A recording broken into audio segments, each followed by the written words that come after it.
Me myself have been had experience firsthand, knowing a little bit about not really knowing who you are and what you did, but a little bit of oddities as growing up as a child with you. A lot of experiences and fun. Um, right now, I've got the date on here, Dad. Today it's May 26, 1997. Now, you were born in I was born in 1921. 1921. The early I part, can't even picture 1921. early part of this century. Can you describe a little bit of what 1921 was like? I mean, now you get in your car, you go, there's freeways and Well, I think you have to go back to 1921. Is you you must go back to the area of the country that I was from.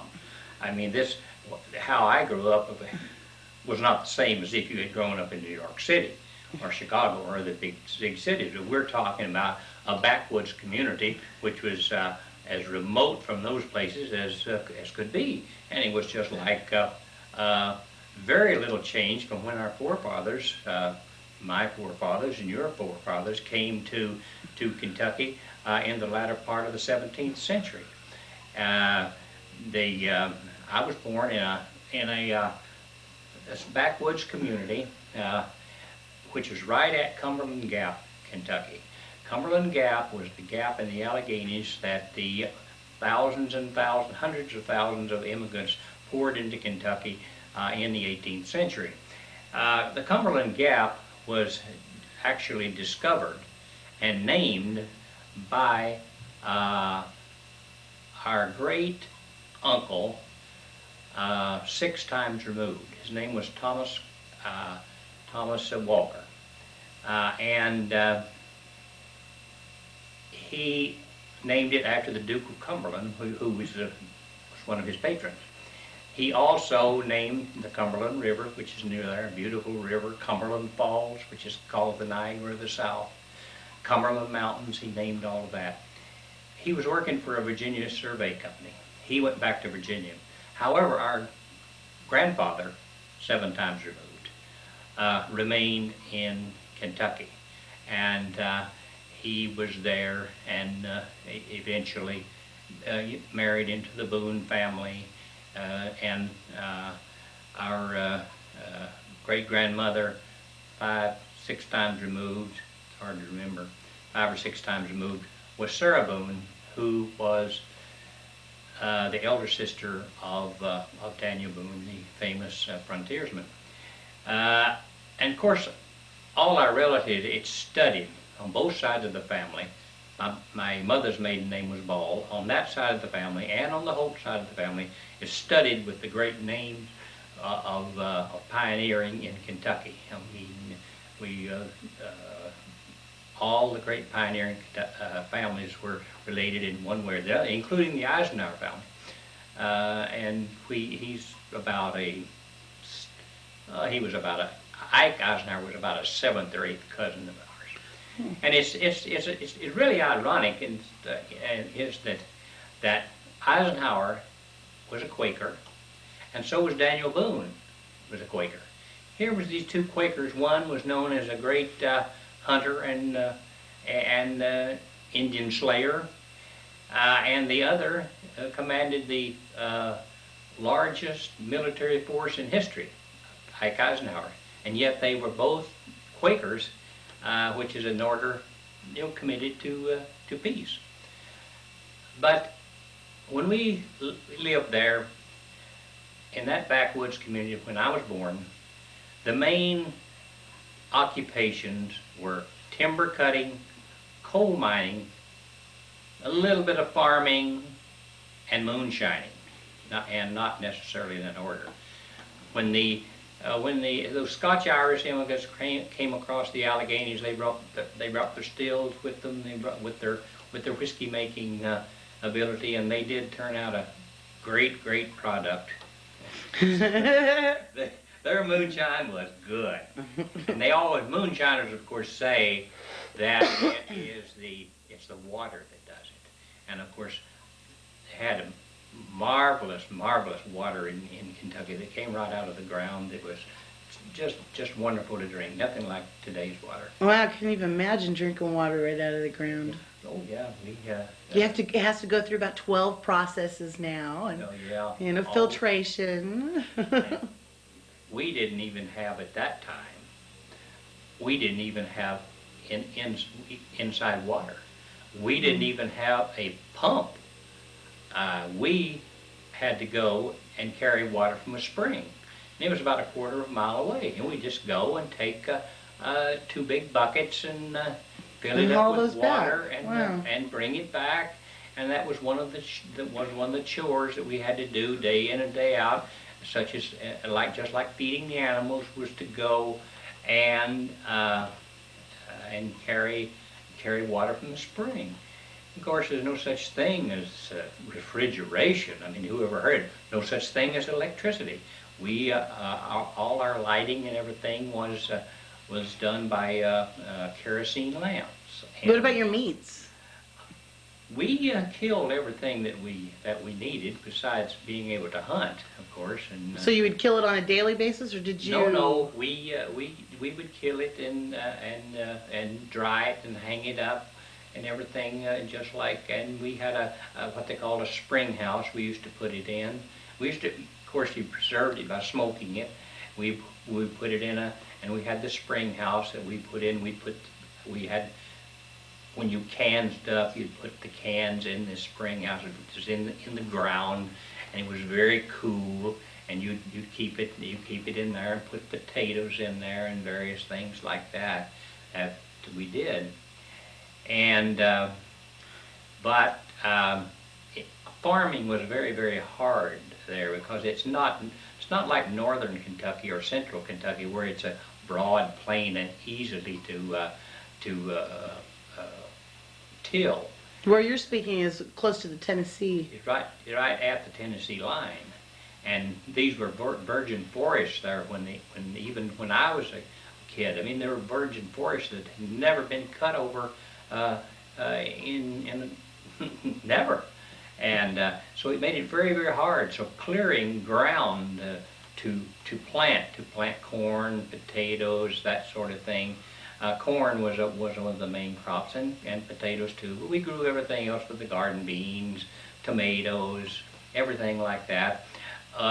We would take the corn, and we would after we would harvest the corn, we'd take the corn, and they had a grist mill nearby. It was operated a water wheel that turned the stone in this grist mill. So we would go down, and for a portion of the grain, the owner of the mill, he would grind you up a cornmeal, and of course made wonderful cornbread. And you didn't have to pay him money. I mean, you gave him part of the crop. So that's how it was in those days. But it was a violent country. It was, and they accepted violence as just a part of life. Well, even grandma, stories that I've heard of grandma were, I mean, this is a much different than your woman that wakes up in the morning and. Oh yeah. Back then, she hunted. She. Oh yeah, and she did. And my grandmother, who was a midwife, I mean, she forded all those streams on horseback to deliver children and that sort of thing. And they did as much work as a man. Of course, in those days, women were just property. I mean, all they were to do was to work and produce. That's all they were. They had no rights. They didn't have anything. And matter of fact, divorce was almost unknown, and that's why they had so much illegitimacy there. People would they would pick up and leave this guy and go over and move in with somebody else without the benefit of divorce. But my mother, I mean, she didn't take a back seat to anyone. And of course, she was all Irish, and her mother's name was Patrick, and she didn't have that violent Irish temper. But if somebody backed her into the corner or disabused her, to use a common expression today, disrespected her, like they say today, I mean, she would get even. And one time, my father, of course, he was at that time he was in the military. And when he was sober, he was a wonderful person. He was intelligent, he was caring, but when he was drunk, which is a lot of the time, he was a monster. He was a Jekyll and Hyde. And in addition, he was a very notorious womanizer. But as I pointed out, women were just property at that time, and men didn't think anything about that. I mean, if they weren't to, whatever they wanted to do, it was all right. And of course, about the view of every person there, every woman there was, hey, I want to get out of this, you know. They want to get away from there. So did us, because we did, the kids. We did take us long to learn that, hey, I'm not spending the rest of my life in this with this Bible-toting religious fanatics down here. But my father was a womanizer. And one incident that happened, they had the town prostitute. She'd been having an affair with my father, and he'd gone back to his military post. And she was boasting all over town about her affair with my father, which was nothing to boast about, I assure you. But because he didn't discriminate. I mean, it didn't make any difference. I mean, he seemed to gravitate to the most dissolute type of women. As a matter of fact, he said one time, he said, never cull anything. You might miss something good. Oh. Anyway, this woman was bragging about it. And of course, my mother was just fuming. So it turned out that a traveling preacher had come to town, and he was a good-looking guy.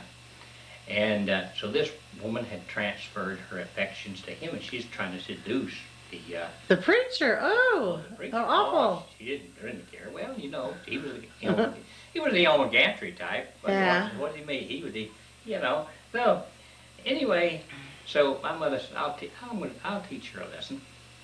So she went up there, and the church was right next door to the small one-room schoolhouse that we went to school in. We were all in school. So my mother went up to they were having a church. Actually, it was in the middle of the week, Sunday school is what it was. He was counseling all those women. So my mother went up, and she went into the church, and she stood just inside the church because she didn't want to cause any disturbance on the church property. And she waited until this woman started to walk up to come into the church. Then she walked out on the steps of the church. This woman saw her, and she started to run. And she had a friend who lived about 150 yards away. So she's headed for this woman's house, and my mother took after her. Believe me, this woman was overmatched. My mother, we were watching then. By this time, we heard this commotion. We looked out.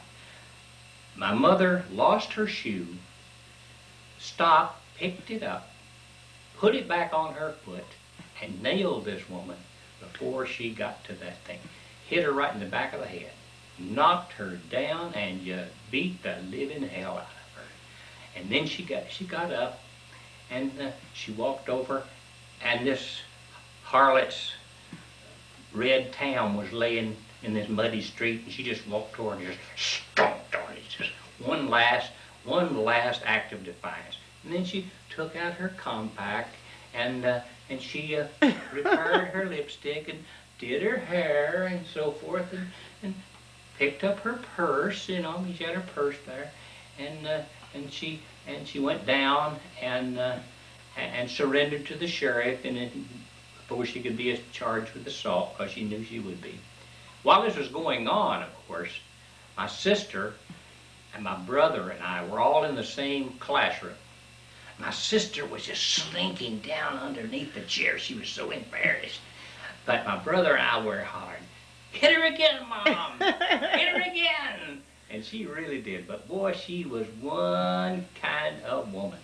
And of course, like I said, my father, I mean, he was crazy. I mean, he'd get that way. He would get crazy celebrating. Shot himself twice, Gosh. and accidentally. And on the 4th of July, I mean, they sold. You could buy dynamite anywhere. So we used it to blow out stumps. So he had a lot of dynamite around us one time. On the 4th of July, we were celebrating, had firecrackers and everything. He was lighting these sticks of dynamite, and then he'd hold them as long as he could and throw it, make a big explosion. I mean, but you'd hear on a Saturday night, you'd be laying there, and they only had one little bar, slant whorehouse in town, and they down there and had a lot of whiskey and everything. But you'd hear gunshots and everything, and say, well, Pop's shooting up the town again. And sure enough, he'd come staggering in. And if you didn't open the door quick enough, you'd be locked. If you didn't open that door up, he'd pull out his trusty .45 and he'd just shoot the lock right off. And of course, those guys had a lot of enemies because we were in those whiskey wars, and he was in and out of the whiskey business. So we had those whiskey wars, and he was really nervous all the time. So one night, I was laying in bed. I hear these two shots, boom, boom. Then I hear my father say, "Goalie, goalie, come here." Said, "There's a man out in the yard, and I shot him. I know I hit him, but he's still standing." I heard her say, "You damn fool, you shot your overall." I went out the next morning, and hanging on the line, it was two holes right through the bib, this thing and other. And of course, we were going to school. I mean, we didn't think anything of it. We were carrying a gun, 8, 9, 10 years old. I had a big long barrel .45. At one time, I could hardly pick it up. It's so heavy. And you would carry that to school? Well, I carried it to school. Had Wow. fights every day. We never had any shootings at school, but we sure did have a lot of fights. And of course, I had some cousins, all of whom they were really rough. They were rough boys. And they were on the Holt side. On my mother's side, on the Ball side. What is your mother's name and what's Grandma and Grandpa's names? His name was John Marion Holt, and her name was Goalie Ball Holt. So, because you were going to go into your family, I wanted to know what their names were. Yeah, well, that was on the Ball side. Okay. And of course, she had the relatives she had on that side. I mean, she came from a family of about 18 or 19, but on that side, on the Ball side of the family, they were heavy into the whiskey business. I mean, some of them were. Some of them weren't. Some of them were teachers and preachers and everything else. But the others in there, they were in the whiskey business. And this is all still in Kentucky. I mean, there's a lot of family members still living right. They all right together. I mean, I had hundreds of cousins. But I had these cousins on the Holt side. These boys were rough boys by any description, by any yardstick you wanted to measure them. I mean, they were bad boys. I mean, they were bad when they were 10, 11 years old. I mean, they were bad as an adult. I mean, you'd have to, if you got in trouble with them, you'd have to treat them as an adult. And of course, they were all swearing up and down they're going to leave that hellhole as soon as they could get out. And we all did. Would they have treated a child like an adult back then? I mean, now, you have the juvenile system. Oh, no. I mean, didn't mean a thing. There was not any difference back then? No, it wasn't any difference at all. Commit a crime, you commit a crime. And the punishment was just as harsh. So I had these cousins, all of whom were saying, as soon as I can, I'm getting out of this place.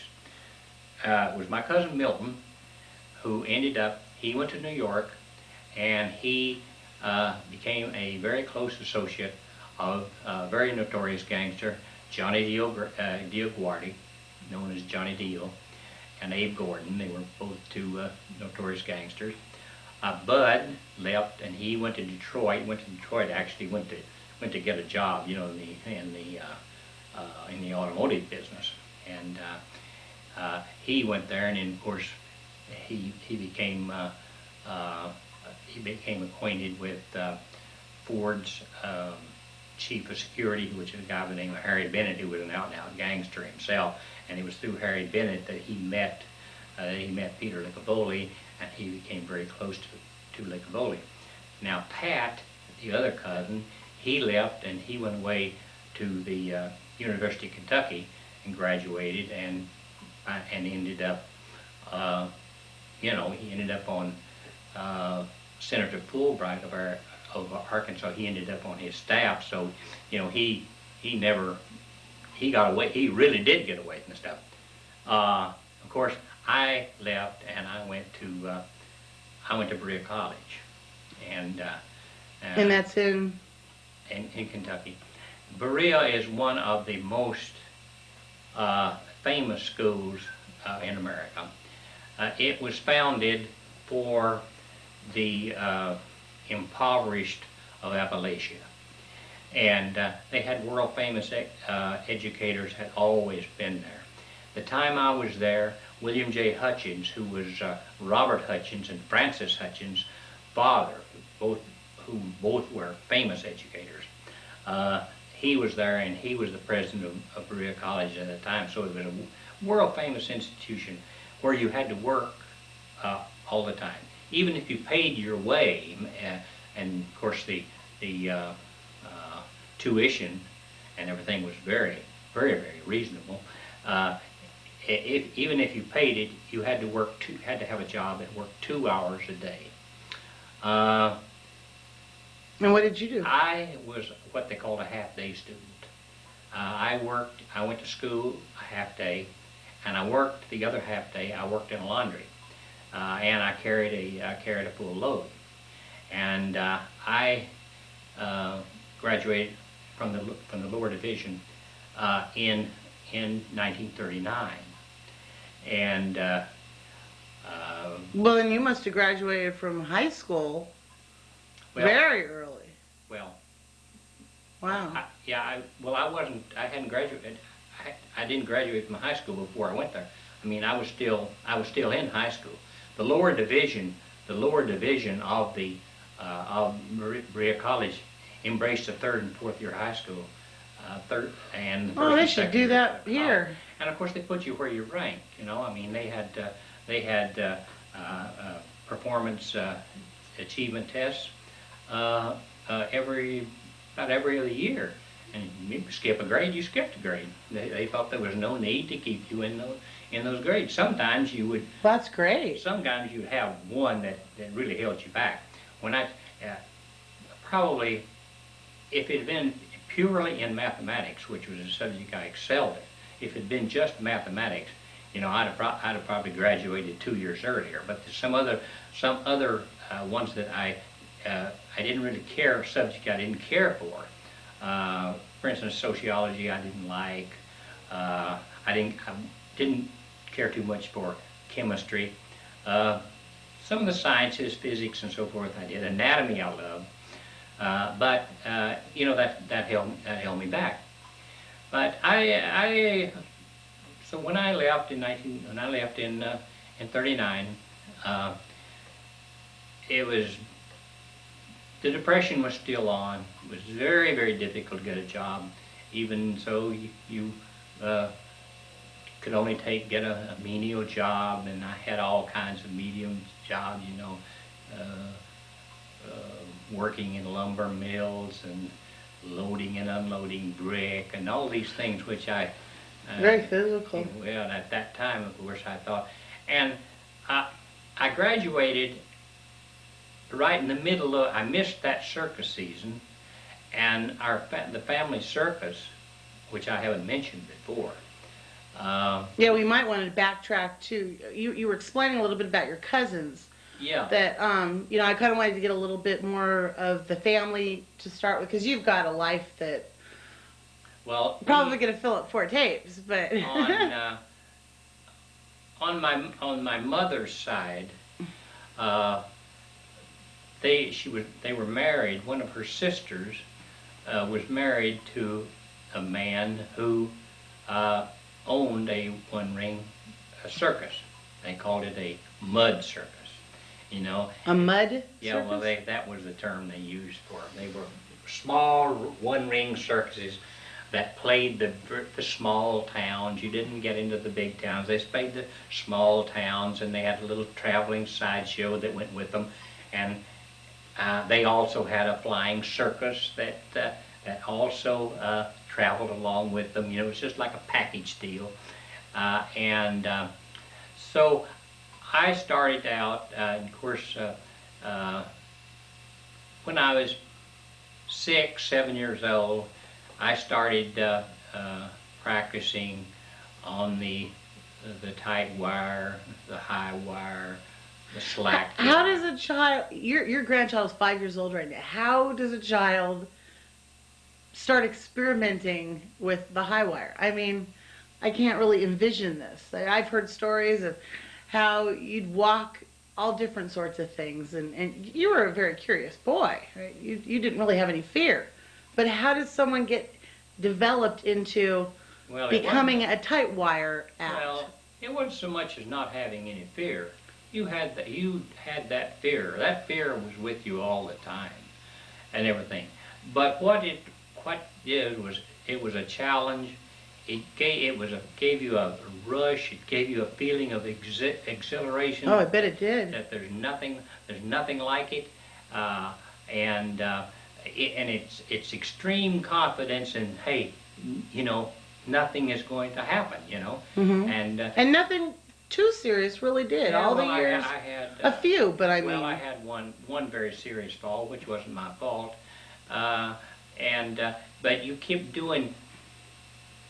You do acts that are more and more and more dangerous. And I had friends that were doing almost these impossible feats. And for instance, a guy by the name of Frank Shepard, he was doing a trapeze act, and he was doing a trick, was a somersaulting and catch to the heels no one had ever done. So, you know, everybody told him, you know, he said, hey, look, Frank, you know, you do this enough times, you're going to kill yourself. I mean, that's all there. Sometime you're going to miss. And sure enough, he did. And he died? Yeah, he killed himself. And I worked up, and I got to doing you were always just a little bit more. You wanted to do a little bit more. First, we were working the high wire act. We were concentrating on walking up and down the angle to get to the wire. You know, say it's 85 feet up in the air, and you'd walk up the thing on about a 35 degree incline. So, you know, at first we thought, boy, walk up that, and it was going to be a trick. Yeah. Finally said, oh, no, well, now we're going to walk down because that's more dangerous. Then we decided that we'd do it, you know, my half brother and I, we would do it together. One would walk backwards up while one was walking forward, and vice versa. Well, that wasn't enough. This is ground underneath. There's nothing. No nest, nothing. No mattresses. No, not a thing. So then the next thing to do was, you know, we were up there riding the unicycle on the wire anyway. So finally, the ultimate thing was that I decided that what I would do, I would ride the unicycle down that thing. And you saw, you have that, yeah. I have the pictures, you know. You have the unicycle. Yeah, I've got the unicycle. But the riding down that. But you realize that how extremely dangerous it was. You would get on the unicycle and you slacken up a little bit on the wire, you know, and you'd where it's dangerous is up at the top. You'd get on that thing and you'd start the unicycle and balance on the unicycle, and you'd do a turn, and then you'd apply the brakes, and then you'd do another turn, apply the brakes. In the meantime, there's a wire. Oh my! The wire's swinging a little bit. You know? And you're about 80 feet at this point, 35 to 80 feet? Yeah, way up. Wow. However, how we were working at that time. So then after you got on down, then you could get down, you just go right on down to the end. Well, everybody told me, and my common sense told me, hey, I do this long enough, I mean, I'm going to get killed, because all that unicycle has to do is fly out from under me just one time.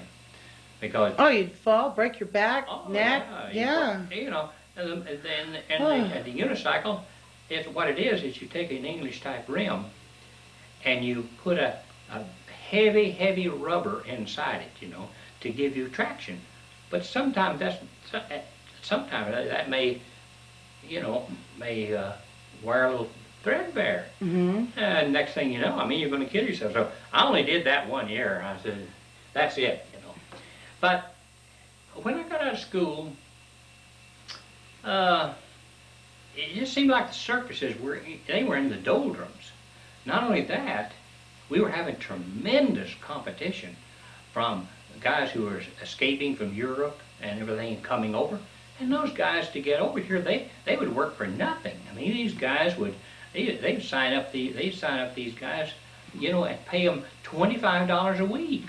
But you know, so I found myself at the, you know, in June of 1939, I found myself wondering what am I going to do?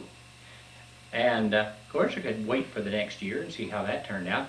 But in September 30th in 39, Hitler invaded Poland. And that, of course, then it seemed to be apparent to anyone who was a student of history that, you know, there was going to be one, and of course Britain declared war. So on Germany. So you could see the handwriting on the wall. So just a little later, you know, about 10 days later, on October 11th, 1939, I went into the Army. And the Army, the pre-World War II Army, was filled with all kinds of misfits. Guys that they couldn't hold a job anywhere else. And That hasn't changed very much. no, it hasn't changed too much. But the thing about it is you had less rights than you had in prison. Mm. And you know, being harassed and that sort of thing just really didn't set with somebody who'd had so much freedom. You know, Mm-hmm. I mean, I had never actually been subjected to that sort of thing. You know what I mean? I mean, I've been sort of on my own. Because when my cousins and I, you know, when we were about 9, 10 years old, our main occupation, or what we were doing all that time, was going out and hunting throughout the backwoods and so forth for competitor stills. Their stills and their supplies, such as sugar. The revenue agents, they concentrate on who bought a lot of sugar. They know you had to have a lot of sugar to make whiskey, so they'd concentrate on that.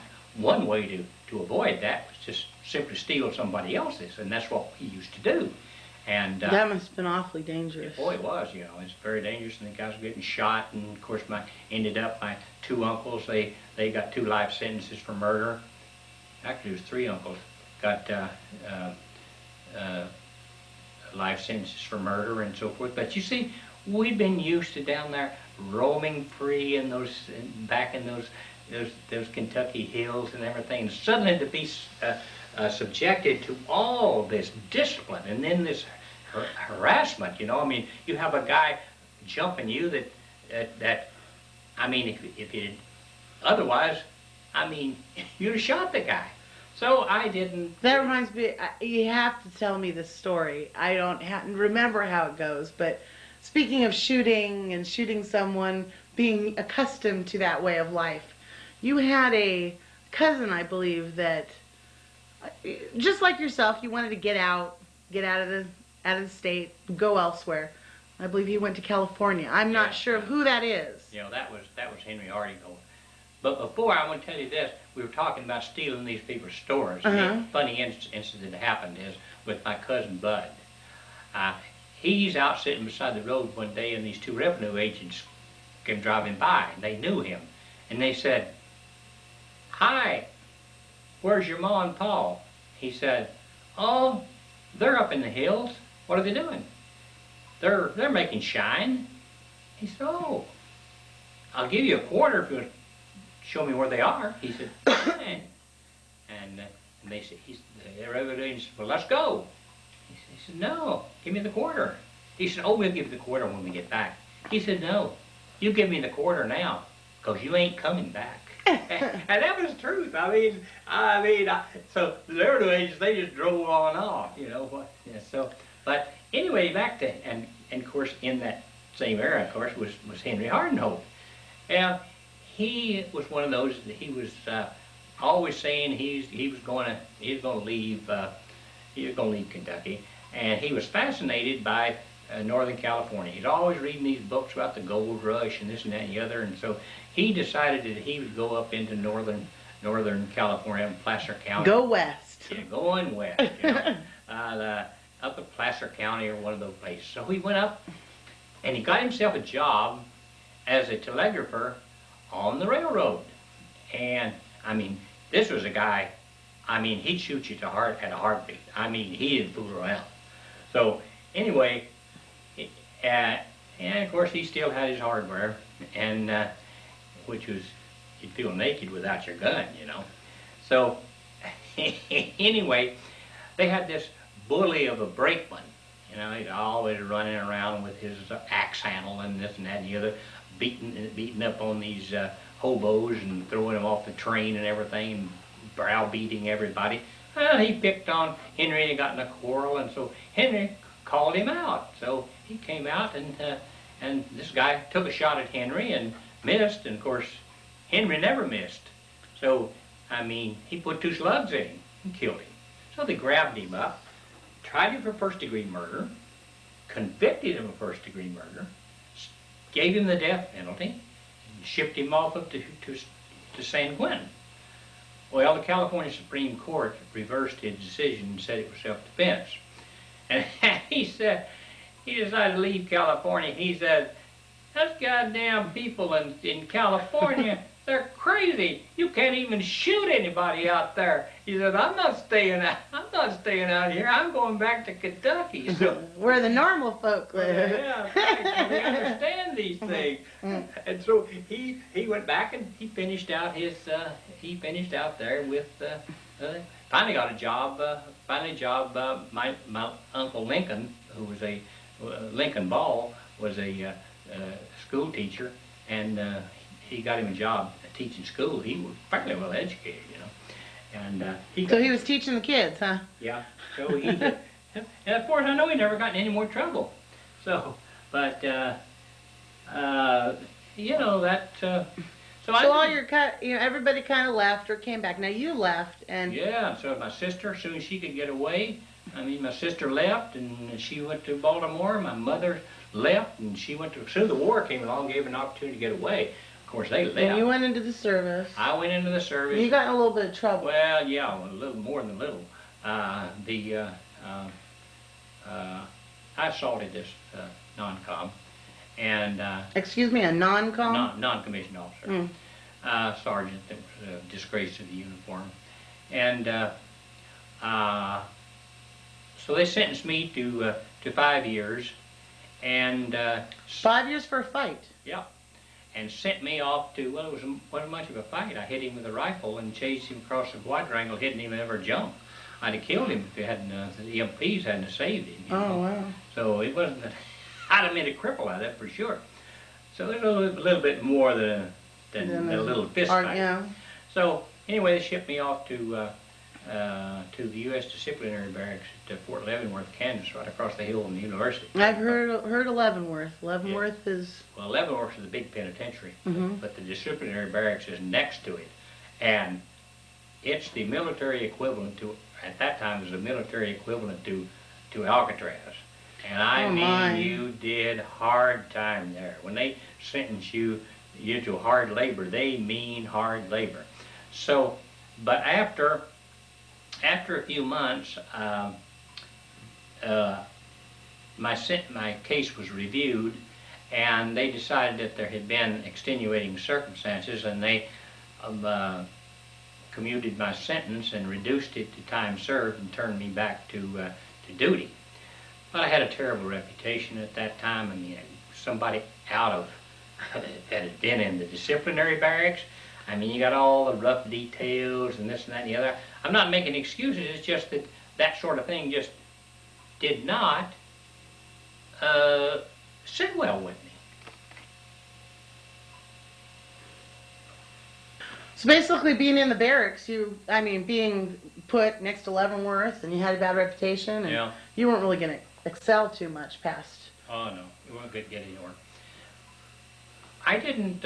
I don't think I recounted an interesting thing about the circus, about the flying circus that You hadn't even mentioned that you were even on the trapeze yet, or you just kind of tapped a little bit on that well, I don't know. unicycle. Well, I'm not really too much into. It take you a week to explain all the acts that you worked in and what you did. You know, bareback riding act. But even a trapeze. touch of it, people just don't do that. Yeah. Well, You know? I worked on I worked at everything. You had to in those days. In the early days of the circus, I mean, we're talking back in the 30s. I mean, you couldn't get by just doing one act unless you were a really, really big act, and you couldn't have done that in these small circuses. I mean, you couldn't. You had to. So what happened is, I mean, you'd work in this act as your name was one thing. You'd run out, change your costume, come back in, different name, different act. And of course, I worked in the low wire, the slack wire, which is a different thing, the Spanish wire, which is a semi-slack wire, the tight wire, the high wire. I worked in I did a single trapeze act. I worked in a flying trapeze act. Who are the pictures that are hanging in the office? The pretty girl with the blonde hair, and I think, is that your brother or your cousin, or My half-brother. it's your half My brother? half-brother. And you three did an act, right? Yeah, that's my half-brother. That was in the 50s. We did an act. That was my half-brother, who was a wire walker and a trapeze artist, and myself, and that was his wife, whose name was Gail Doritsky. And in those pictures, she was actually pregnant, wasn't she? She was pregnant when those pictures were taken. Beautiful. You couldn't even tell or And anything.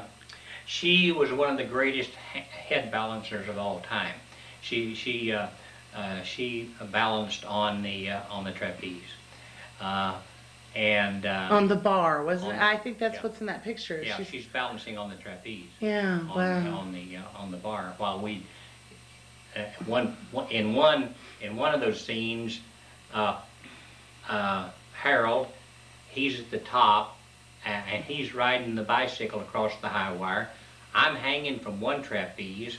I'm supporting her, and she's hanging from the trapeze and doing the headstand. And of course, as you can see some of those things, she'd do a headstand. I mean, straight up and down, no bend, nothing. They came from a great circus family, and of course, her father was a great head balancer. And but I worked in all these various acts, and you know. But no serious injuries. Too many. Nothing No, really. Not. I fell one time in Atlantic City, and which wasn't my fault. But no serious injuries in all those years. Of course, I'm pretty sound now. Usually you're all banged up. Yeah. And so forth. But this flying circus, they put together, like I said, they put together this package. They'd have the circus and the midway, and they'd have the traditional carnival acts that were next to it, because the show actually is not very long, and together with this, they had this flying circus, and they would rent out airplanes, and not rent them out. They would take people on rides in these aircraft, which were, you know, uh, uh, fabric covered airplanes, and then they would have a show, and they did a lot of tricks, and I was really fascinated by flying, so I went over and talked to this old-time pilot that ran this show, and I was telling him, he was talking about, I was talking about getting some lessons. Well, I didn't have the money to pay him, you know. He said, well, you know, you're over in that circus there. I mean, you're doing all these dangerous acts. This should be a piece of cake for you. He said, why don't I'll put you in the act, and you do a couple of acts, and I'll give you flying lessons in return. I said, great. So I did the wing walking act, which is you get on top while the airplane is sitting still. You climb up on this airplane, and they got some straps and boot-like things that go in there, and you fasten your feet down. Okay, you stand on a thing, put your arms out like this, you know, and then they take off. You know, and they fly around, and they would come by them with stand with you standing up like that, and then they'd go up by 1,000 or so feet, and this guy would do a slow inside loop with you standing on top of the thing, you know. Do you remember what that felt like? I mean, yeah, well, you're pulling a lot of G's, you know. I mean, when yeah, because I hear even flipping inside of an airplane sitting that oh yeah, well, you know, we did that. Don't eat your lunch. So that was one of the tricks that I did. And the second one was the pickup truck, the pickup from the pickup truck to the airplane, which they fly by real slow, and you were on the pickup truck. Of course, those airplanes flew so slow that it was a piece of cake, because the plane that I learned to fly in had a stalling speed of 26 miles an hour. I mean, you could walk faster than that, and you in a stiff wind, you couldn't even land it unless you drove it full power right on the runway. So it really wasn't all that much. I mean, all you did was be strong enough to, when it came by, to hang on to that ladder and then climb up the ladder, which was no big deal, because it was just like climbing up and getting to the trapeze, you know. So I did that, and so yeah, so see, after all of that stuff, you can see that, you know, the military it just wasn't for me. You know, I just made one hell of a mistake. Of course, before the war came along, I was getting ready to buy myself out of the service. For $120 in those days, you could buy yourself out of the service, and you would just pay $120, and then they'd write off your contract. They just discharged you. You know. But along in 1940, in October 1940, they enacted the Selective Service Act, and they started drafting guys in, and then it was a new ball game. And then, of course, so I went in, and you know, first 7 months went along fairly well. I was relatively trouble-free. But after I went to Leavenworth, and then I came back, I mean, the die was cast at that time. I mean, I could see that I wasn't getting anywhere here. And I was in and out of trouble all the time. But the war had come along, you know, and I mean, now we're talking about just after Pearl Harbor. Well, what the hell, you know, you weren't getting out of the service then, but we were still running around, and so I knew this guy, and his cousin owned this car, and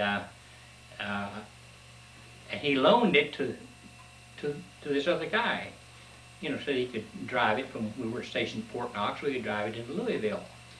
And so we went into Louisville, and then we decided we'd drive around, and we decided to go up to Cincinnati, actually see some of my relatives. We didn't drive the car across the state line into Cincinnati because neither one of us had a driver's license. I left it at my cousin's house in Covington, Kentucky. And so you're just joyriding around? We were just joyriding around, and we overstayed our 3-day pass, and we were AWOL. So we came back, and the guy that I was with, his name was Randy Mayo. He decided he was going to go back. I said, what the hell? I mean, we're already AWOL. I'm going to stay over the weekend. He said, okay, keep the car. and I'll, you know, give it back to my cousin. Well, it turned out his cousin had reported the damn car as being stolen. Oh my. So, but that we didn't know. I didn't know that, and I got picked up, and we got in a big fight. A whole bunch of servicemen got in a big fight in this juke joint called Stoney's Nightclub. Never will forget the name of that place. We got in this big fight. So the MPs came in. Boy, they were just sweeping everybody up, you know. So I got grabbed up with all these guys, and was taken, and they put me in a separate holding tank. And they took all these guys, they took them all back to the post, and they left me there. And then these two guys came in. They don't identify themselves, come start talking to me. I'm very candid about what we've done. You know, I mean, that we had, you know, driven to, you know, Louisville, Cincinnati, and so forth. And they're asking me, well, did we pick up any girls on the way? And because white slavery was another of Hoover's obsessions.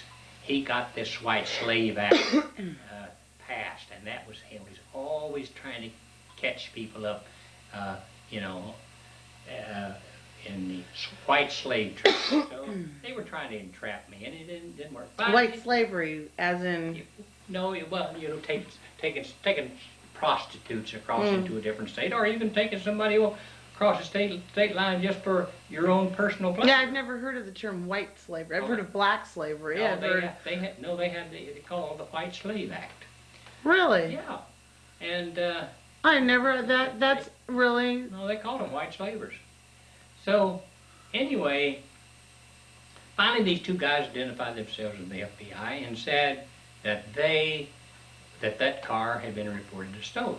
Well, actually, when I got picked up, I gave the keys to the car to the sergeant of the MPs. And I said, hey, that's the car I'm driving. It belongs to a guy out the post. Here are the keys, you know. So I'd like to make some kind of arrangements, you know, to get the car back to the owner. So I gave them the keys. And so they said that car had been reported stolen. And I said, well, if it's stolen, I don't know anything about that. And I gave them Randy Mayo's name, and they ran out to the post, and they picked him up, brought him in. Of course, he corroborated all of what I said, but his cousin turned out to be, he was a snitch. His cousin was a snitch for the FBI. Because the big thing of the FBI in those days was catching youthful car thieves. Usually ones that had been captured by some other law enforcement agency, but the FBI would take credit for it. And shooting down Depression-era gangsters such as Pretty Boy Floyd, Machine Gun Kelly, Dillinger, Ma Barker, and all those people. And at the same time, they were completely ignoring organized crime. As a matter of fact, Hoover just argued very vehemently in every forum that there was no such thing as organized crime, although he was very, very close and very friendly with Frank Costello, who was one of the most powerful organized crime figures in the world. Now,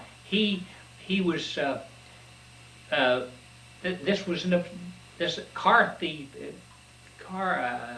theft business, it was an obsession with him, you know. So the Commonwealth of Kentucky refused to indict us. They had us in jail. Now, in those pre-Gideon days, before the Gideon decision came down, unless you were being charged with a capital crime, they did not afford you a lawyer. You didn't have a lawyer. And if you were indigent, you were just at the mercy of the prosecutor. So there we are, two green kids. And the Gideon decision changed this. Gideon decision was a decision that... I'm not familiar with the term. Yeah, well, Gideon, they call it the pre-Gideon days because Gideon was the landmark decision where the Supreme Court ruled that an indigent, no matter who you are, no matter what crime you've been charged with, that you are entitled to representation, and if you cannot pay for it, one will be appointed for you. But you were This was before this. This was before Wow. Gideon, so here we are, two dumb country boys, and we're And how old are you? I was 19. Oh my. So, and a very young 19 in some ways, very old 19 in other ways. I was very naive in the ways because of the fact I hadn't been long out of that backwoods community. I was very, very sophisticated in the way of defending yourself and that sort of thing. Oh, I mean, yeah. I was like an adult, you know. I didn't have to worry there. You already had And 10, 15 years up on that yeah, part. And when I was in Jefferson County Jail, which is one of the worst jails in the United States, and believe me, nobody messed with me at all. Anyway, the Commonwealth of Kentucky refused. They said there was not enough evidence to indict us. So that meant that unless the federal government could prove violation of a federal statute, that they couldn't prosecute me either. Now they worked and they worked and they worked to prove that we went over that we took the car across the river into Cincinnati from Louisville. My cousin who lived in Covington testified that we left the car there at their house. It was never, we didn't go over there. The relatives who we went to see in Cincinnati testified that we arrived by streetcar, that we weren't driving.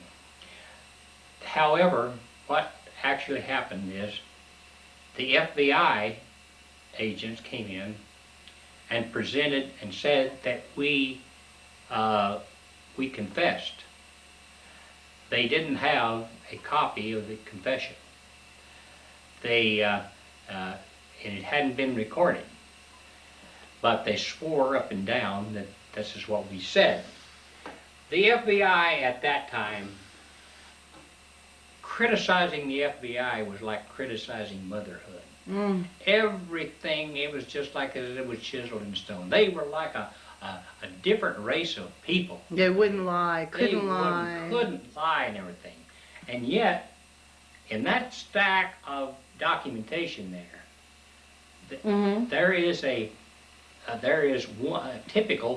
there's one of several wires from J. Edgar Hoover to the special agent in charge of the Louisville office, wanting to know why we haven't been prosecuted. Now, you remember this, we are in the middle of a war.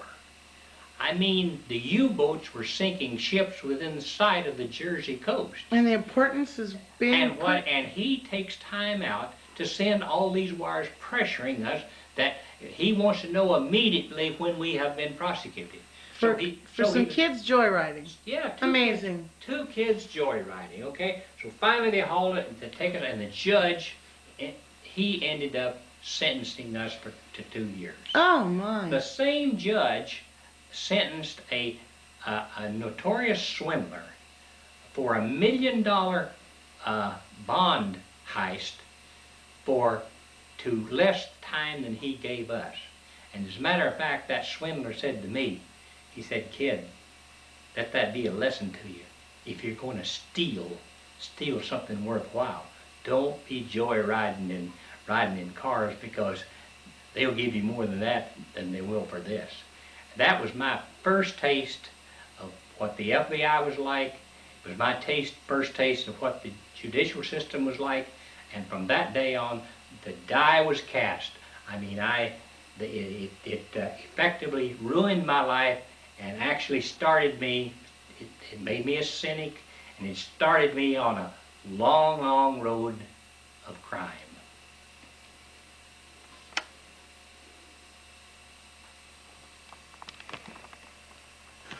What was it like in Chillicothe? This led you to a road of crime and everything, but what was the feel before all that? What was the feel of being there and people you met? Oh, well, in Chillicothe, actually serving time wasn't really all that bad in Chillicothe because we lived in military type barracks and so forth, which were, were segregated in those days. Blacks and whites weren't in the same in the same barracks or anything else. So, not that that would be bad or not, but I'm just saying that in passing. They had quite a few blacks there, but not too many. While I was there, it really wasn't bad. I worked in the prison hospital. I gave painting lessons. I used to tutor guys in mathematics. I kept very busy, and so in 1942, in December of 1942, then I was paroled. I immediately went to my parole officer and inquired about re-entering the service, and he told me that be too much red tape, even if I could get it approved, and they probably wouldn't approve it. And he said, if you really want to help the war effort in any way, because I indicated that I had, if you want to help the war effort, then why don't you just get yourself in one of the war plants and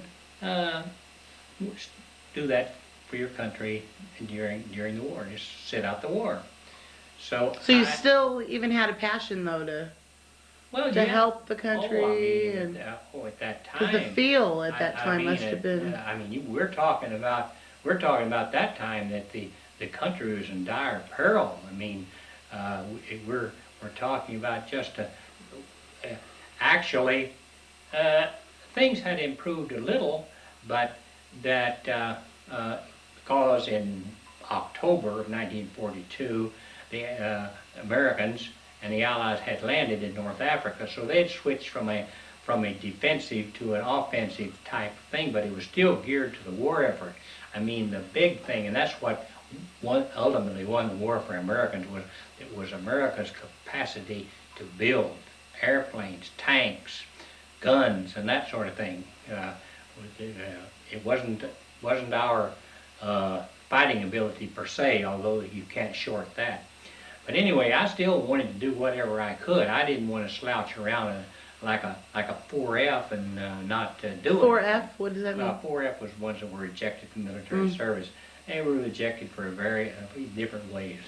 Matter of fact, Sam Giancana, a name you'll hear later. Oh, Sam Giancana. I've heard that name. Yeah, they rejected him and said he was a psychopath.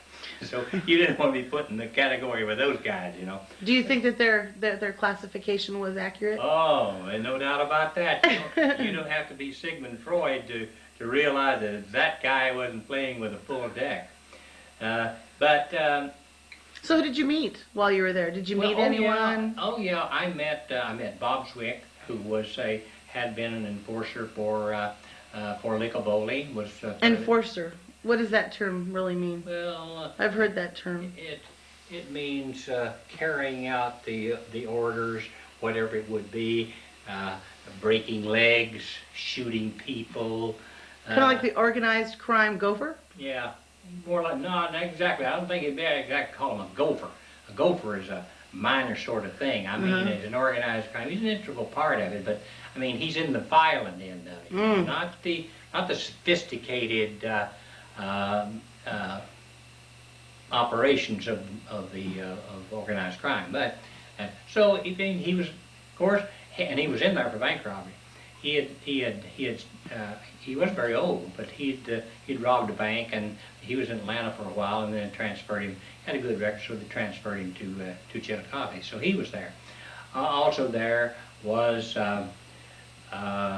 Wallace Groves, who was a notorious swindler. He was the guy who gave me the names that I ultimately ended up with in Baltimore. Then they had Leroy Fazler was there. He was a notorious smuggler. They had a lot of individuals. They had a guy there that was Moses Annenberg's right-hand man, I can't remember exactly what his name was, but I remember he was there. So had a bunch of sophisticated criminals there who understood, and of course they were ones that you could learn from. You know, I mean Wallace Groves. I mean he was a master swindler and knew a lot about the securities business. And you're there at a very influential age. Yeah. Where... Oh yeah. Very, very, very impressionable. You know, and you looked up to those guys. You know what I mean. And of course, Wallace Groves, when he was referring to Lansky with you know, with such such awed terms, you know, that I, of course, naturally was interested in meeting Lansky. Not many people got to meet Lansky face to face, but. Anyway, so when I went to Baltimore, as I say, Wallace Groves had told me, he said, I'll give you these names. There's people in Baltimore. I told him I was going to Baltimore. He was from Baltimore. He was about 10 years older than I was. He was from Baltimore. He was a lawyer, but he never practiced law. He described himself as a bond salesman, which he was. But he was usually selling somebody else's bonds. That's why he got there. He stole these bonds and converted his bonds for $1 million. They never got the money. They never find out what happened to it. They didn't get his money back, and he ended up, you know, he got a year, you know, for, you know, $1 million for a year. In those days is lots and lots of money. He finally ended. And you got longer than that for a stolen car. Yeah, I got 2 years for joyriding in a car. And then Wallace Groves finally ended up with Lansky in the Bahamas after Cuba, which is a long way off. But anyway, he was a confidant and he was a close friend to Lou Chesler, who was another Lansky man. But he told me, he said, I'll give you these names. There's 2 guys there who are very close to Lansky. Cy Bloom and Morris Bloom. Cy Bloom handled all of Lansky's bookmaking in the Baltimore area, that whole area. He owned the Chanticleer, which is a restaurant on North Charles, which was his headquarters. His brother Morris Bloom owned the Pimlico Hotel, which is right outside the Pimlico racetrack. And although it was a hotel, it was a small hotel, but it was known principally because it had one of those marvelous Jewish delicatessens, you know, which you really can't beat those things. I mean they. And rarely can you find them. Yeah, they did a business, and of course they had a big bookmaking operation there. Then another one was a guy named Jules Fink. That he was another, and he was actually charged with the responsibility of looking after Buddy while Lansky's son Buddy, his disabled son, who was in the Phipps Clinic at Johns Hopkins at that time. So Jules was a big bookmaker. So they said, hey, you know, when you get to Baltimore, if you'll look these guys up, you know, you drop my name, have them call me, and I'll vouch for you. So I went to Baltimore, where my mother was working in a war plant, my sister was working in a shipyard, and I went to work for Bethlehem Fairfield Shipyard Company, which built Liberty ships, big cargo ships. I was in the time study department. I was classified as time study engineer, although I was more like a payroll clerk, where I calculated a lot of the workers there were on piecework. They got paid by the piece. That included all the burners, the welders, and the riveters, ship fitters, that sort of thing. So although we did do some time in motion study, but anyway, you know, I had a lot of time on your hands, and bookmaking, gambling was really rampant in the shipyards. These guys gambled on everything. You know, they had a lot of money, and they just there's always been gambling. There always will. So another guy and I, he was in a different department. He said, you know, why don't we start making book? You know, on the horses, on the fights, on baseball, and that sort of thing. So we started this small bookmaking operation, but it was apparent from the very beginning that, hey, we needed more money, because if we got hit with a big hit, I mean, we'd be out of business. So I went over to the Chanticleer to see Cy Bloom, and Cy Bloom agreed for 20% of the net that he would fund us, and he would handle all our layoff bets.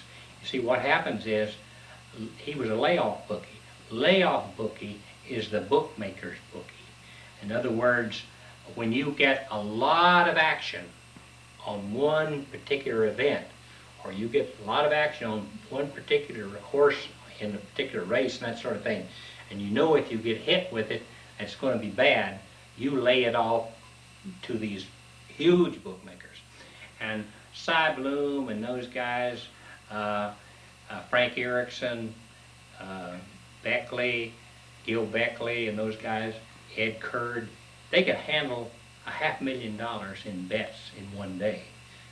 Now we're talking about those years, $500,000 is a lot of dough. Not so much now, but it was then. So he agreed, so for 20%, put 20% of the net. That seemed to be good, so we started taking these bets. At the same time, I was taking art lessons, and I kept very busy. I was taking art lessons, and I started doing to earn a little money and to hone my skills. I started doing anatomical drawings, and I started illustrating textbooks and papers for at Johns Hopkins, which were some world famous scientists were at Johns Hopkins. I did work for a number of them. And one of the projects that I took on, which was an interesting project, some South American artist had painted a huge painting of the 4 founders of Hopkins, which were Halstead, Welch, Kelly, and Osler. And it turned out that he did this painting from life. And Osler, everybody said, was really a pompous SOB. And his wife was even worse. So she was down there all the time there painting it, and she was giving this South American artist, who was very temperamental, she was giving him a bad time. So he said, I'll get even. So he painted Osler in fugitive paint. As soon as that painting was complete, Osler started to fade. And at the time that I first saw the painting in the William H. Welch Medical Library, the other 3 figures looked like they'd been painted the day before, but Osler was like he's way off in a mist. So I was hired to repaint Osler, who by that time was dead. I didn't have to cope with him. And it was while I was there, and of course Buddy Lansky, Meyer's son, was at the Phipps Clinic, was just right across the street. And so I went over to the visit, introduce myself and see Buddy Lansky. I didn't know his father, I had never met his father at that time. So he was a sort of a surly, sort of a smart-aleck kid at first, but then he discovered that I was a good chess player. So from then on in, I mean, I took him under my wing as far as chess went. We played chess hour after hour, and I really taught him the basics of more than the basics, but I taught him a lot about the game, and he really appreciated it. As a matter of fact, all the time that he spent in Phipps Clinic, he once told his father, he said, his father asked him what he thought of the Phipps Clinic, and he was in a school, also there. What he thought about it, he said, well, the only thing good I can say about it is I did learn to play chess. So, and when I finally did meet Lansky, of course, he was very, very appreciative. Finally, what happened was, also at the same time, I had been talking to Peter Licapoli, who had a extensive art collection, and as a matter of fact, he sent me some paintings, and I had. How did you meet Peter Licapoli? I didn't meet him. I hadn't met him at that Oh, time. you had not? No, I hadn't met him. I'd gotten an introduction, and my cousin Bud gave me an introduction, and I told him, I said, I know Bob Zwick and so forth. So even before I ever did anything else for Licapoli, he had this painting of Greensboro, which was in awfully bad condition, and he sent it over to me, and I restored it. And I still have the note that he wrote to me about what a great job I did on the Gainsborough, considering the condition it was in, because it was full of holes. It was terrible condition. That's why he had bought it. He bought it at a bargain price, because of the fact that it was in such bad condition. So, in the meantime, Cy Bloom called me one day and said that Lansky was coming to town. Lansky at that time was in New York, and the New York docks were they had all types of acts of sabotage at the New York docks by German and Japanese fifth columnists. They sunk right at the pier a huge ship, the Normandy, which has been converted into a troop ship. They sunk it right at the dock. Now, J. Edgar Hoover, whose FBI was charged with the responsibility of controlling sabotage, weren't able to do a thing about controlling this. So they finally said, the Navy finally said, hey, we've got to do something about this. How can we control this? Well, somebody said, hey, the docks are controlled by organized crime. I mean, Tony Anastasia and his brother Albert Anastasia and Sox Lanza, they run that thing. Now, what you have to do is get to them and make a deal with them to somehow to control that. They said, how are we going to do that? Well, they said the best thing to do is to go and talk to Meyer Lansky. So they went to Lansky. Lansky said, all right, I'll tell you what, if you will agree to transfer Lucky Luciano from upstate New York, where he was at that time, he was serving I think a 30-year sentence for prostitution.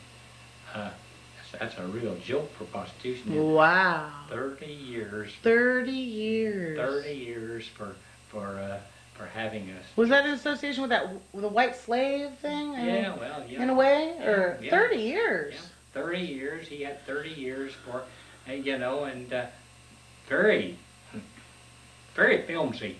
flimsy evidence against him. Wow. But anyway, he was up in Dannemora. Well, Dannemora, way up in the northern part of New York, and it's a tough institution.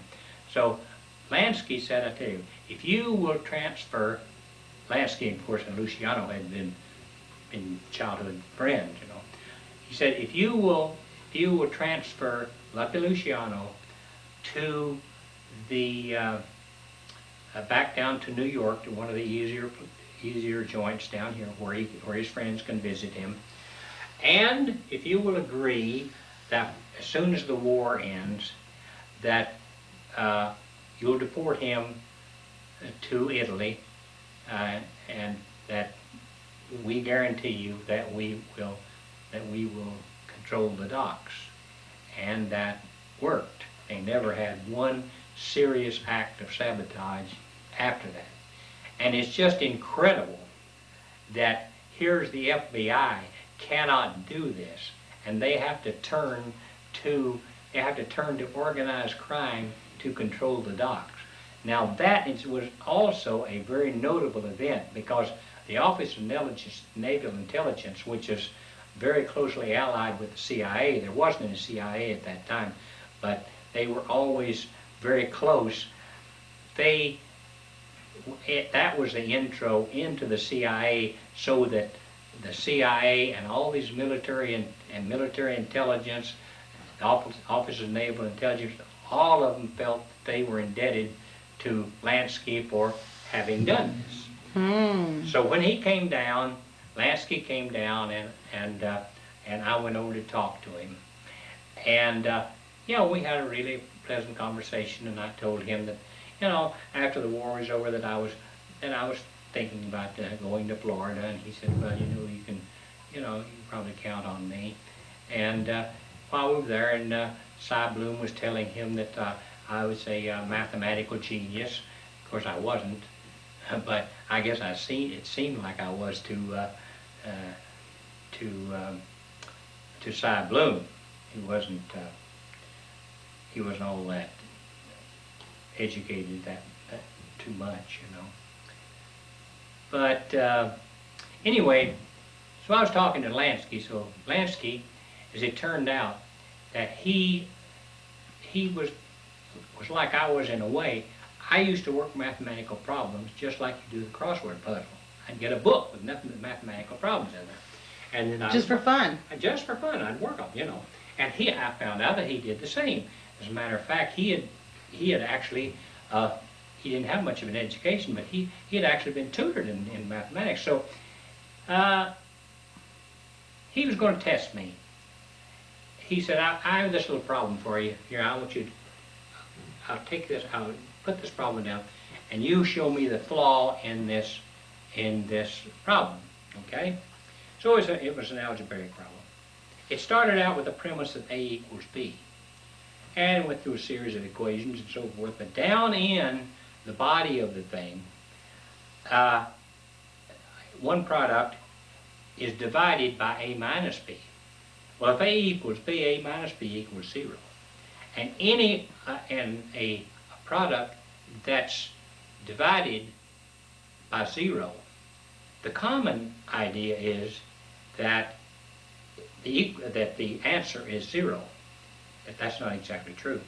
But anyway, so he went down, and after he worked it out, because at the end of the equation, it looks as though 2 equals 1.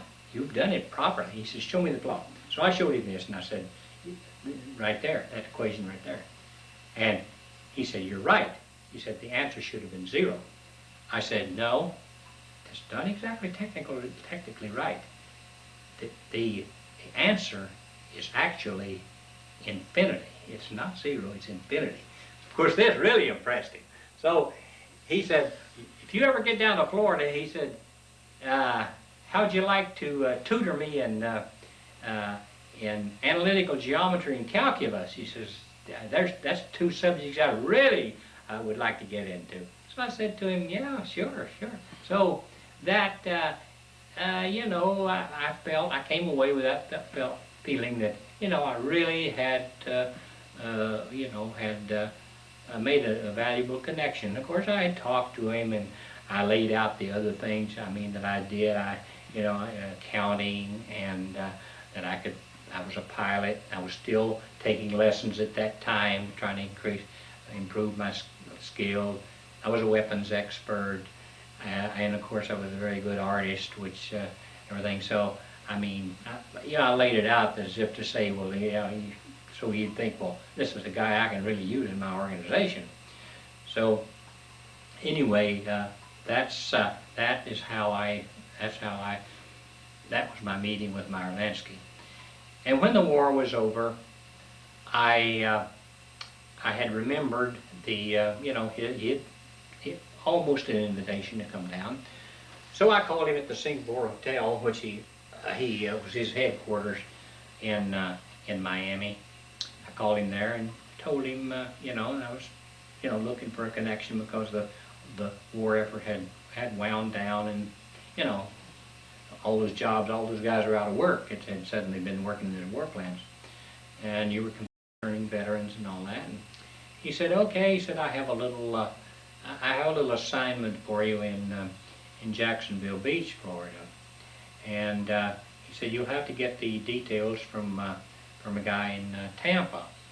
You call this, gave me the number, said you call them up and they'll tell you, you know, what this is all about. So I called this bakery in Tampa. Well, it turned out that this bakery was the Tampa headquarters of Santos Tropicani, another very, very high-ranking, notorious mafioso. They like food, don't they? Yeah, they like to go into those food. Delis, Yeah, and bakeries. Bailey, pizza places. They like that, yeah. So anyway, I went over to talk to, I didn't talk to Tropicani, but I went over to talk to the guy who was like his manager. So they told me that they got this thing in Jacksonville Beach. There's a place called Kite's Bar and Grill, and it's our local bookmaking and numbers headquarters, principally numbers.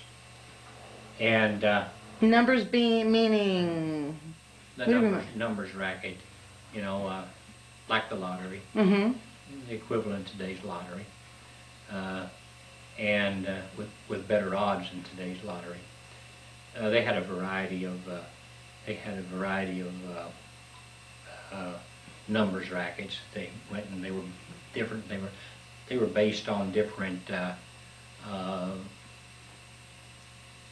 figures to get the lottery winner, and they had different odds, and they were called by different names. They were played differently, but the main one was once a week, and it was a three-way numbers, which you I'll explain that in a minute. But what has happened is that their receipts had fallen off drastically, and organized crime doesn't believe in coincidence. They don't believe in that. There's got to be a reason for it. So they felt that Kite, you know, was skimming. Also, it turned out that he was an alcoholic, and he was a welcher. You really don't have welchers. Organized crime does not like welchers. It's bad for business. When they want the odds, all the odds in their favor, but if you win, you're lucky enough to win. They want you to get paid. And that's what happened to the numbers business in New York. And, you know, it was controlled mainly by the mafia, or organized crime, which the mafia fronts for organized crime. They're just the most visible part of organized crime, and they're not the most sophisticated part of organized crime, just part of it. But they're the high-profile end of it. So when they controlled racket, you know, he never got paid off and this and that and the other. These guys would go down to collect. I mean, they went down in an ordinary looking car, you know. They didn't go down there in a big flashy automobile, this and the other. Finally, through sheer numbers, they had to take in the blacks. They had started in the numbers business. The numbers originally was a black racket. Actually, the mafia was not into into numbers. Matter of fact, they looked down on it. As a matter of fact, they called it, I hate to use the word, but they called it nigger pool. That's what they said. Really? Yep. They called it nigger pool. And of course, but Sam Giancana, or back to good old Sam. Yeah, that boy here. Yeah. Sam Giancana was in prison in Illinois with a big numbers, black numbers dealer, you know. And of course, he was telling him, you know, about how much money that they were making, just in nickels and dimes, but how much they were making, and they were having problems with what are we going to do with all this money? I mean, they were hiding this money everywhere, you know. They'd have a way to get rid of it, and they figured that the mafia did, you know. So he tells Sam Giancana about this. So the light went on upstairs, you know. So Sam Giancana, as soon as he got out, he went to these black guys and made them an offer they couldn't refuse. Kicked it right out of the numbers business. But in New York, these numbers writers, these blacks, they'd go down there with their big long Cadillacs and everything. They'd grow their fingernails way out because it was a sign of that they didn't have to work and this and that and the other, and they would welch and this and that and the other, and it actually ruined the numbers business because people come in there betting 10 cents and 25 cents and 50 cents, and then they're down there and the guy taking their money is sitting there in a big Cadillac and everything. Well, now the mafia, I mean, they didn't like that. So I don't know how I got off, but anyway, that's how the numbers business. But anyway, they thought that Kite was skimming. So they put me in there as the bookkeeper, and gave me a modest salary. They told me, hey, if this is not enough, you know, you've got permission to steal a little here or there. We know you can do that without any problem. You can steal a little here within reason, you know, and no big deal. And I moved into a beautiful little Cape Cod bungalow that they had down at Ponte Vedra Beach, which is one of the most exclusive beaches in the world. You rarely ever hear of it. It's had a beautiful, beautiful golf course in front of it. Because I wasn't into golf. I was into shooting and painting. That's my thing. So I went over there, and of course they told me, in addition to being the bookkeeper, you'll have to also write the numbers, write numbers. Well, I told this guy front up, I don't know the first thing about numbers. I said, when I was in Baltimore, I mean, I realized that there was a numbers business, which they called it policy wheels in Baltimore, but I don't know anything about that. I said, it won't take you any time at all to learn what you'll have to know. So I started in, you know, they have their own, these people come in. It was pathetic. I mean, these blacks would come in, they'd come in clutching their dream books, because in addition, they used to sell these dream books. And if you dreamed of a certain thing, that meant you played a certain number, you know. And they'd come in, and which they're selling right now, yeah, actually. Yeah, they bet nickels and dimes and everything. And so I found out that a piece, when come in and say, hey, give me a piece, they meant 10 cents.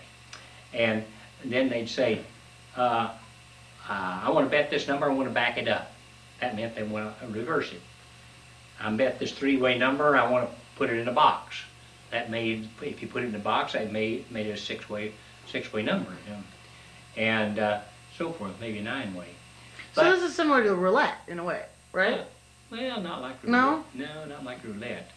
It was. Yeah, because I'm not grasping how the numbers works, but. Yeah, well, then what happens is they. Is it like a bingo?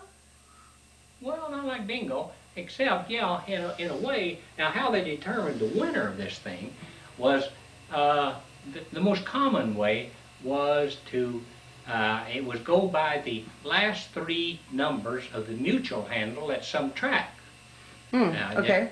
And the last 3 numbers, then that was the winning number. If you had that number, or if you'd backed it up, or if you had put it in a box or something, well, yeah. then that's what you got, and it paid off 600 to 1. And wow. And they. That's a pretty good payoff. Yeah. So and then they had another type, which is called bond, and it was a 2-way number. They had another which was called Cuba, and it was based on the Cuban lottery, and of course, which was legal, and they'd announce it over the Cuban radio, and that was picked up to determine that number. So you had these things to play. So it didn't take very long to learn the ins and outs. It didn't take very long to determine that, hey, this guy was skimming off, you know. Obviously, some yeah. big Yeah, bucks too. you know it. Yeah, he was taking off because they had fallen off dramatically. So, anyway, I worked there for a while, and I got all the details. I laid it out to Trafficante's man, you know, and then I moved on to South Florida. Of course, Kite, he ended up floating in the surf about 300 yards from that marvelous Cape Cod bungalow that I lived in, with a, as they say, with a pea in the head. Shot him in the head and dumped him in the ocean. Oh my. So anyway, that was so. Anyway, then I went on down to South Florida, where I got a job with Meyer Lansky's accounting firm, Eisen, their main accounting firm. But I also worked directly at the Colonial Inn, which was the plushest of the carpet joints that he was running at the same time. Of course, it was interesting there. I mean, they had all the big entertainers worked there, although it was a gambling joint. You know, we had Milton Berle and Sophie Tucker, Ted Lewis, Frank Sinatra, Tommy Leonetti, Steve Gibson and the Red Caps. We had the Ritz brothers, who were big at that time, Durante, and of course Joey Lewis, Joey Lewis is one of those guys that's in the picture. Oh, that one that's hanging in there, you know, with the one with Mickey Cohen and all those guys. Yeah, Joey Lewis, of course, he only worked those organized crime joints, you know, and they had them all over Florida. So I worked there, and then later on, I was the office manager for the Gator Corporation, which was one of Lansky's front organizations that he used to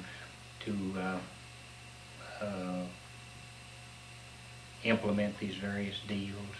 It was through the Gator Corporation that he, Max Orovitz, and Louis Wolfson and those guys made an abortive run to try to take over American Motors, which at that time they made the Rambler, and they almost gained control of it and so forth. It was through that.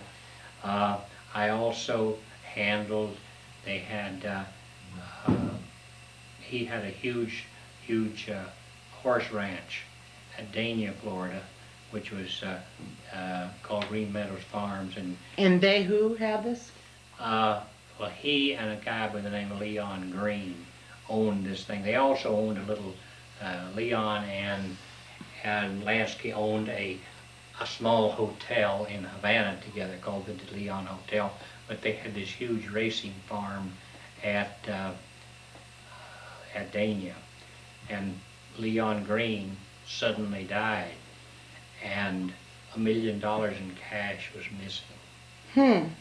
And I went over there and suddenly, huh? Yeah, spent weeks trying to find out where all that cash went. Did you ever locate it? Never found it. We looked everywhere for that cash. And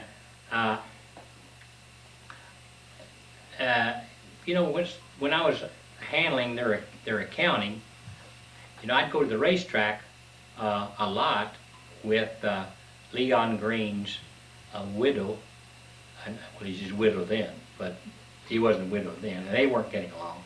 But with his wife, which was Mabel Haggerty Green, she was an ex showgirl. She'd been in Flo Ziegfeld Folly. She was sort of a little bit up in years, but she was absolutely gorgeous. She looked just like the early Billy Burke. You remember what Billy Burke looked like earlier? Yeah. She was really I have an idea. She hated Leon. Billy Burke, that's who Betty Boop was named after, right? No, Billy Burke was the one that was she was the fairy godmother in Over the Rainbow. Oh. But, you know, she was a showgirl before that, and she was really Glinda. She was really a classic beauty. I have a feeling that she made off with that money because she hated Leon Green, and I think she figured it was owed to her for all those years of service to a man that she detested. They had a farm manager by the name of Joe Fino, and he had acted rather mysterious, and we thought that maybe he got the money. He disappeared one day. Well, I don't know, he had a guilty conscience, decided he would scoot or what. They never found him, never found his body or anything else. So, but all those things I did all those things for Lansky, and I didn't do Lansky's personal tax return, but I also did a lot of his close associates who were like Max Orovitz and Dan Ruskin, Baron Hirschmeyer, Sam Becker. All those guys were guys that were in with him, you know, and all of them were very, very respectable individuals, but they were, you know, they were joined at the hip with Lansky. So, and that went on. But one of the first things that I did when I went down to Florida, one of the first things was Lansky was going to the coast to talk to see Bugsy Siegel. You heard about him? Oh, I've heard of Bugsy Siegel. Yeah. Yeah. Yeah, okay. Heard about him, read about him. Yeah, okay. Yeah, most people know. And the Lucky Luciano, and all these are pretty. Yeah, okay. Well, he was out,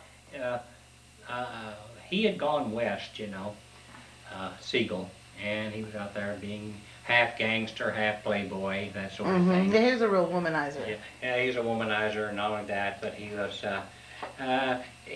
a publicity hound, and he enjoyed his violent reputation, which always gets you killed. I don't care how bad you are, it gets you killed. But he was just getting interested in Las Vegas at that time. So he wanted to invest, he wanted Lansky to invest $62,500 in the El Cortez Hotel, which was a sale. Lansky said, well, why don't you and I go out to, let's go out to California. And since I had a pilot's license, he said, you know, he owned a plane. We'll fly out and we will, you know, we can look at the whole thing from the air. We'll talk to Siegel. I know that really he didn't have any real reason for, you know, going along with me, except perhaps, you know, to see how, you know, how I'd work in with his organization, because Siegel was going to protect his investment, and $62,500, that's just like petty cash, you know, to him. So we went out, and of course, then I, you know, I met Siegel for the first time, and we went out. And what was he like? Siegel? Yeah, I'm just curious. Well, Siegel. I know he was very good looking. I've seen pictures of him. Yeah. Well, Siegel was he was another Jekyll and Hyde. He could be tremendously charming when he wanted to be, but he was vicious, and he liked to kill, and he had a temper that he simply couldn't control, and especially after he got mixed up with Virginia Hill, who also had a tremendous temper, very volatile temper. I mean, it was mixing those two together was an absolute disaster. But you know, he could be just as charming as anybody could be, you know, and he's very vain, you know. He's always worried about his looks, because he was a good-looking guy. But most Jewish guys lose their hair.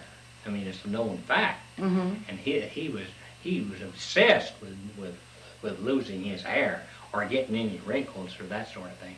But you know, he never really got the chance, though. No, he didn't. Well, he was balding when he was losing his hair when he got shot. But you flew out there. Lansky was normally not a very talkative individual. He kept everything to himself, and very low key.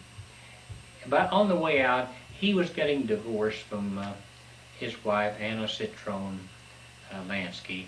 And although it was a friendly breakup, that, you know, you could tell that he was touched by it, and he felt that somehow he he was a failure in that regard. So he talked more than he normally would, and so he shared a lot of things with me about that, you know, about the feelings and everything. And we talked a lot about his older son Paul, getting in the going to West Point, you know. Yeah, he had a few kids, didn't he? Yeah, we talked about Buddy, and you know, and how he was doing, and so forth, and some of his problems. And of course, we talked about you know, about normal things, about the problems that they were having at that time, and we were having trouble in South Florida.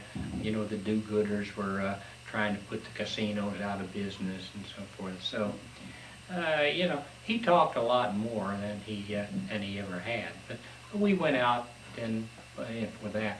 Later on, we went out again in after they hit. Well, Siegel sold the El Cortez and made a big profit for Lansky and them. They sold it and they made a good profit on the thing. And then they turned around and formed the Nevada Projects Corporation, and then they went into building the Flamingo. After they started building the Flamingo, I mean, the costs were just, they were getting, you know, outrageous. I mean, it cost overruns. Lansky kept changing the designs. He wanted the best for everything, especially that penthouse he was going to live in. And then they discovered that the ceiling was too low, and they had to change all that. And Del Webb was building was a prime contractor. So anyway, organized crime, they had put in about $6 million into this project, and they were beginning to wonder about their return. So that's a lot of money. Then they got word that a rumor was going around that Siegel was squirreling money away for he and Virginia Hill. That they figured he was going to, he was shorting them. So I went out with Lansky again to you know, try to talk some sense into to Siegel. Well, it didn't take very long to determine, you know, that Siegel was stealing, and he had actually recorded expenses to Del Webb that were far in excess of what he had paid to Del Webb. And we had a meeting with Del Webb, and Del Webb wasn't about to lie to Meyer Lansky. So, but you know, funny thing happened in one of the meetings that we had, which was really funny. They had this meeting, and they were going to determine, they were discussing all the debts that were owed at that time by the Nevada project to the various vendors and everything, the people who had put in, not the prime contractor, but the others, subcontractors. One of the ones that put in was the guy who had put in all the carpeting and everything in the casino, in the hotel, and up in Siegel's penthouse and so forth. Well, he was one of those limp wrist guys, you know, and he was really taken with Siegel. I mean, he really thought, he really came on to Siegel. Okay, so we were sitting there, and he was sitting beside me, this guy was, and they brought up the name of some subcontractor, and they said, how much we owe him? He said something, oh, we owe him, let's say $75,000. That wasn't what it was, but let's $75,000. And Siegel says, hell, before we pay that guy $75,000, we'll kill him. And this guy says to me, he hits me in the ribs with his elbow, and he says, 80 a caution, kill somebody over a debt. I thought, boy, he didn't know who Siegel was. No, he didn't. He didn't know who Siegel was. He didn't know who Lansky was. He didn't know who I was. So I said, can assure you that Siegel was not kidding. You know, he was probably frothing at the mouth. Let me have a chance. Let me have a chance. Yeah. So anyway, it didn't take very long, and that really sealed Siegel's doom. They opened, the Flamingo opened the day after Christmas in 1946.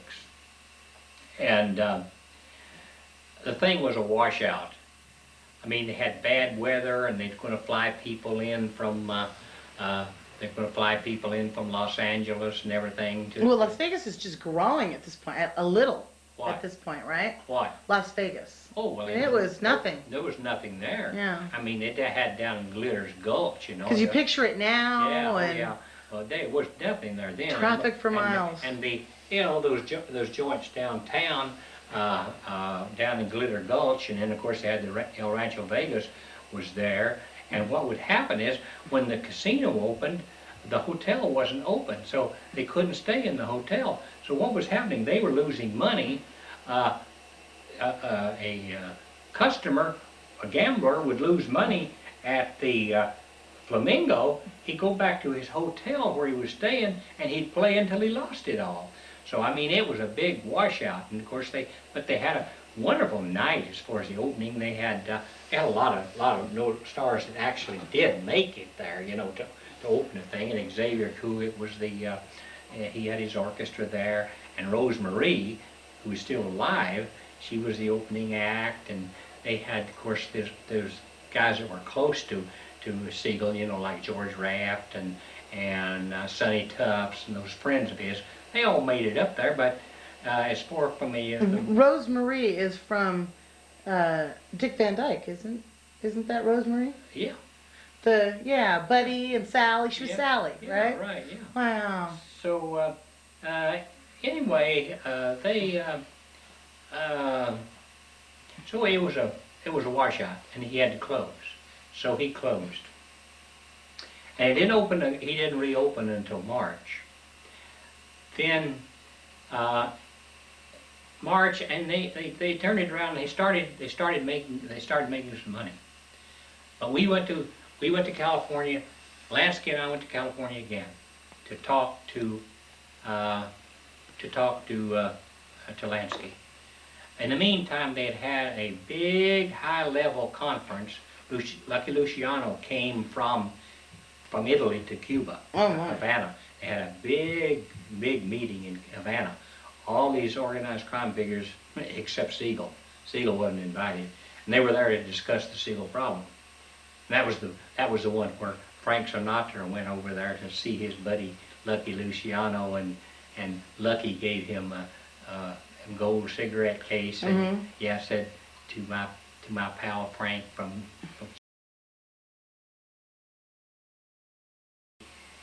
Yet Frank Sinatra's always said, "Oh, I didn't have anything to do with it. I didn't have anything to do with organized crime." So, but anyway, they had actually more or less sealed his fate at that time. Lansky argues for him and stands up for him and says, "Hey, maybe, you know, he's done great service and so forth, and after all, we've got this thing that now it is going to be a money-making proposition and so forth. Maybe you should give him a little slack. We'll give him a little piece of the action, and you know, let him walk away from it." So we went out to put this proposal to Siegel.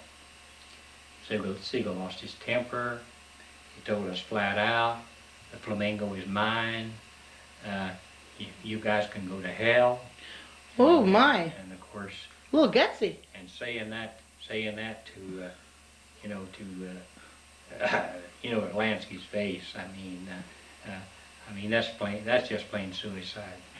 So Lansky left the next day. He left for Florida. I came to Beverly Hills.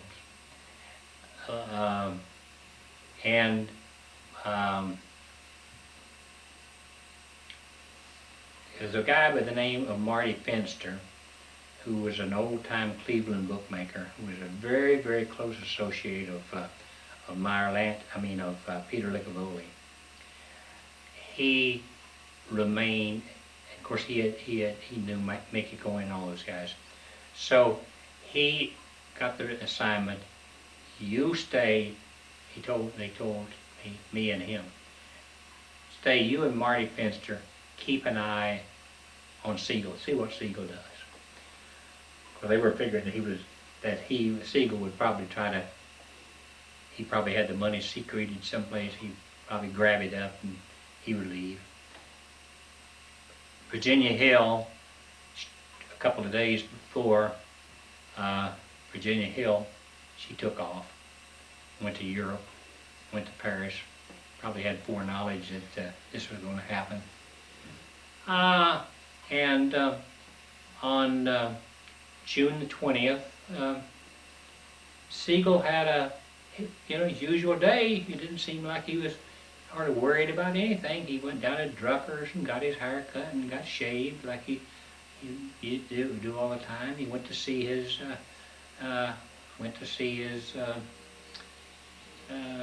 lawyer. He went over to a place on Fountain Avenue there in Hollywood and visited some girl, and like he wasn't anything happening. Then that night he went out to Jack's at the beach, and that was just Jack's at that time was just a recently opened restaurant there at Ocean Park, and he went out and he played a little cards, and they went out, and he and another guy, they went out to and had dinner at Jack's at the beach, and they went back. He arrived back at the house at 810 North Linden in Beverly Hills. He arrived there at around 10:40, and he was dead by 10:47. Wow. Guy shot him through the window. Rested a 30 caliber carbine on the lattice work. Do you know who it was? No. No. First shot first shot knocked his eye out.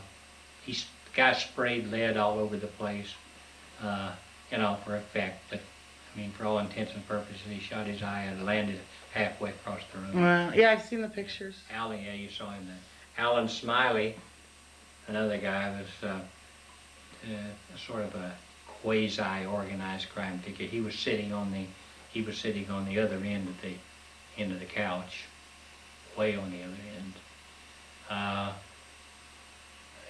His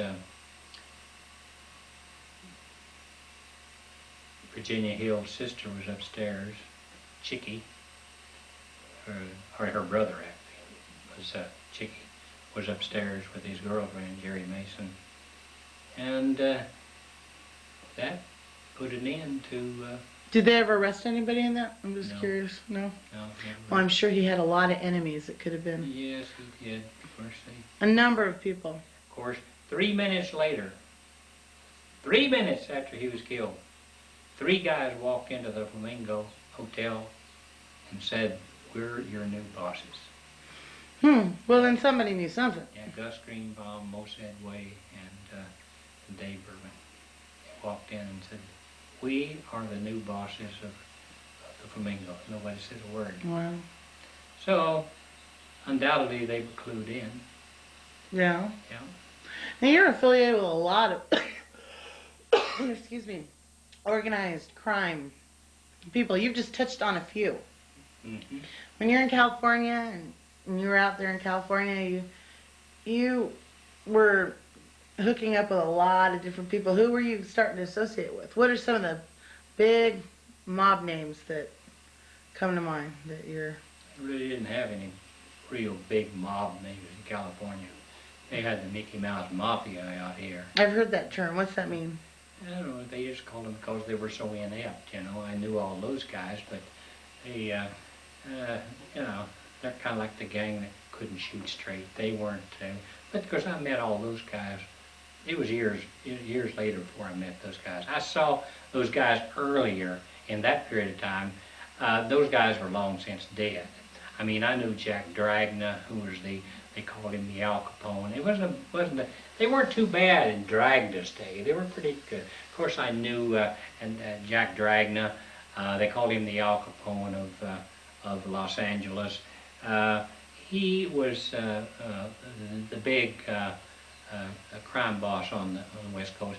He, and of course I knew um, Mickey Cohen and all those guys that hung out with him.